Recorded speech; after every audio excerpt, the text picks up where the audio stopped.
Rajya Sabha seat के लिए जो है चुनाव का ऐलान हो चुका है। 37 सीटों के लिए जो है नामांकन किए जाएंगे। ऐसे में बिहार में 5 सीटें हैं जिसको लेकर चर्चाएं खूब हो रही है और 5 तारीख तक यानी 5 मार्च तक नामांकन भी करना है। सभी पार्टियां अपनी पूरी दमखम लगाई हुई है। आरजेडी भी इस बार राज्यसभा के लिए अपने उम्मीदवार भेज सकते हैं, लेकिन संख्या बल देखा जाए तो आरजेडी की बहुत कम है। बिहार में महागठबंधन की संख्या 35 ही है, लेकिन इसके अनुसार अगर देखा जाए तो एक सीट भी पुराना आरजेडी के लिए बड़ा मुश्किल हो रहा है। कल ही आरजेडी की बड़ी बैठक हुई है। आरजेडी की तरफ से बड़ी बैठक की गई। हमारे साथ बातचीत करने के लिए आरजेडी के विधायक गौतम कृष्णा जी हैं। सीधे बात करेंगे। सर, कल बड़ी बैठक आप लोग की हुई है पार्टी की तरफ से, क्या कुछ निर्णय निकला है बैठक में? राष्ट्रीय जनता दल के शीर्ष नेताओं की बैठक हुई है। अभी कोई अंतिम फैसला पार्टी के द्वारा अधिकृत रूप से घोषित नहीं किया गया है, तो थोड़ा सा इंतजार कर लीजिए। और समय लेकिन बहुत कम है, वक्त भी बहुत कम। बिल्कुल समय तो क्योंकि आज 2 मार्च हो चुके हैं हाँ हो और चुके हैं। बस महज 3 दिन बचे हैं और अपने उम्मीदवार के नाम की घोषणा अगर नहीं निश्चित रूप करेंगे। से राष्ट्रीय जनता दल से एक मजबूत हम्म, बेहतर फैसला निकल के सामने आएगा। हम्म, और जहां तक अगर मेरी व्यक्तिगत राय अगर जाने अगर कहें हम्म, तो मैं तो चाहूंगा हमारे राष्ट्रीय कार्यकारी अध्यक्ष हम्म, युवाओं के चहेता, हम्म, पूरे देश में एक अलग पहचान वाले, जिन्होंने कोई भावनात्मक मुद्दे नहीं, हम्म, जमीनी मुद्दे को लेकर के चुनाव में रहा है, आगे रहे हैं, जिनका नाम माननीय नेता तेजस्वी यादव जी है।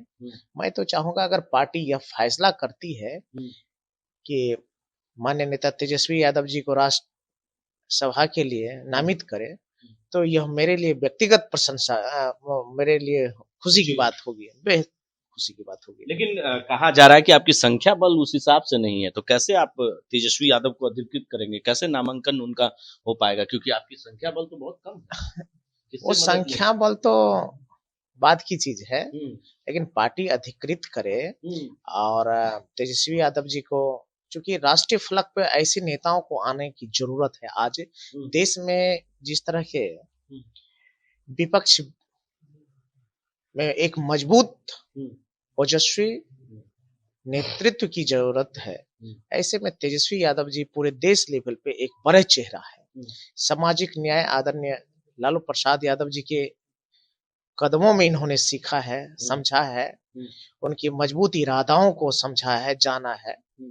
तो राष्ट्रीय फलक पे ऐसे नेतृत्व की जरूरत है और राष्ट्रीय जनता दल को पूरे देश लेवल पर मजबूत करने की एक जो बड़ी जिम्मेवारी आदरणीय नेता तेजस्वी यादव जी को मिला है, कि इसी क्रम में अगर राज्यसभा जाते हैं तो ये और बेहतर उत्तम फैसला होगा। जहां तक आपने कहा संख्या बल की, तो मैं कहता हूं कि लोग किसी भी पार्टी में क्यों ना हो, लेकिन राष्ट्रीय जनता दल की जो विचारधारा है, सामाजिक न्याय की विचारधारा है, गरीब कमजोर वंचितों को लेकर के चलने की जो विचारधारा है, ऐसे में हमारे नेता आदरणीय लालू प्रसाद यादव जी हो या हमारे नेता तेजस्वी यादव जी हो, कि बहुत से लोगों के दिल और दिमाग में बसते हैं। इसलिए वोट की चिंता मत कीजिए, हमारे पास वोट पर्याप्त है।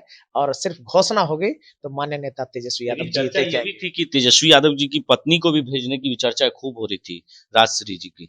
लेकिन क्या ये चर्चा सिर्फ मीडिया में थी या हकीकत में भी है?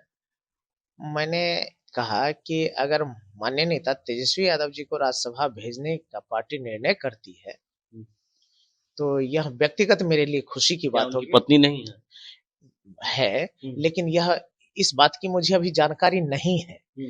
कि वो अब राजनीति में आना चाहते हैं कि नहीं आना चाहती है। अभी इस बात की मुझे जानकारी नहीं है, तो इसलिए मैं उस पर कुछ नहीं बोलूंगा।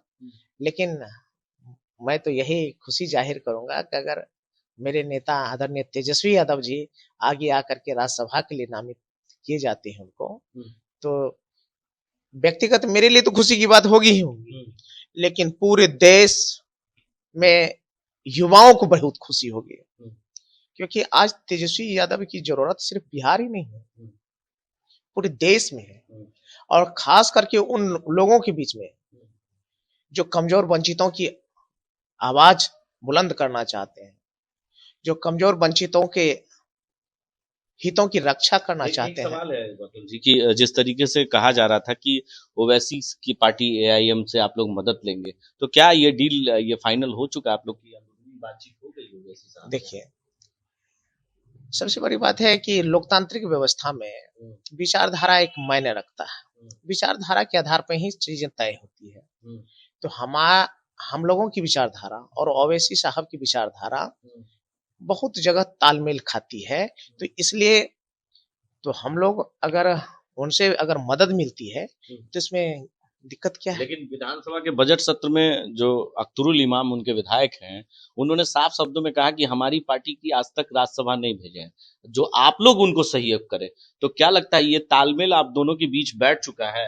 क्योंकि वो तो कह रहे हैं कि पहला मौका मुझे मिलना चाहिए और हम जनता की आवाज वहां सदन में, उच्च सदन में। ये तो शीर्ष नेतृत्व का फैसला होगा कि वो क्या करते हैं। लेकिन एक बात कहें, राष्ट्रीय जनता दल मास पार्टी है, ए टू जेड की पार्टी है, और खास करके अगर विचारधारा में के है तो ये गरीब गुरबा पिछड़ों, अकलियतों, सामाजिक न्याय और सौहार्द, पिछड़ों, दलितों और माँ बहन बेटियों की रक्षा और सुरक्षा की विचारधारा पर चलने वाली पार्टी है।